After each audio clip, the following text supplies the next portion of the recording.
আসসালামু আলাইকুম। কেমন আছেন ভাই ও বোনেরা? দেখতে দেখতে একটা বছর তো চলে গেল। আলহামদুলিল্লাহ, সামনে শবে বরাত আসছে, রোজা আসতেছে, রহমতের দিন। রোজার দিনটা আল্লাহর রহমত, দেখেন কতটা নেয়ামত আল্লাহ তাআলা দেয়।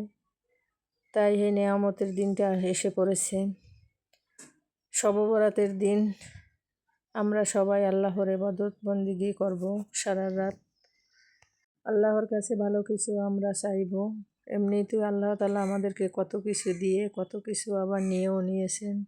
দেখেন এই শবে বরাত আসলে আমরা কতটা আনন্দিত ছিলাম, কতটা প্রস্তুতি ছিলাম। কাপড় চোপড় নিত, রুটি বানাইতাম, হালুয়া রান্তাম, মাংস রান্তাম, যে কিন্তু এই জিনিসটা এখন উঠে গেছে। এই জিনিসটা এখন আর খুঁজে পাবেন না। খালি শহরে নয়, গ্রামেও এখন আর খুঁজে পাবেন না।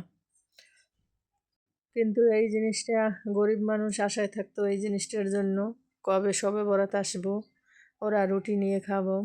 কিন্তু আমরাও আশায় থাকতাম যে আমরা অমুক দিন রুটি বানাইয়ে গরিবদেরকে বিলাবো। প্রতিটা ঘরে ঘরে 20 জোড়া 25 জোড়া রুটি বিলাই তো এই দিনে। কিন্তু এখন আর এই জিনিসটা হয় না, গ্রামেও এখন আর হয় না।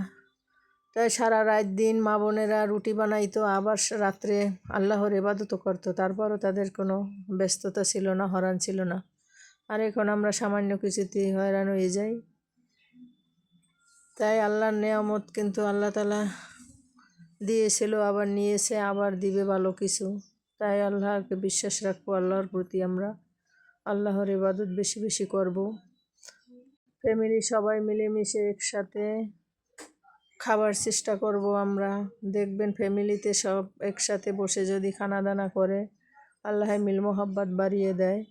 সারাদিন সবার সাথে সবাই হয়তো দেখাও হয় না, খাবারের টাইমে একসাথে বসলে সবার সাথে সবার সাক্ষাৎ হয়, দুইটা কথাবার্তা হয়, ওখান থেকে মিল মোহাব্বত বেড়ে যায়।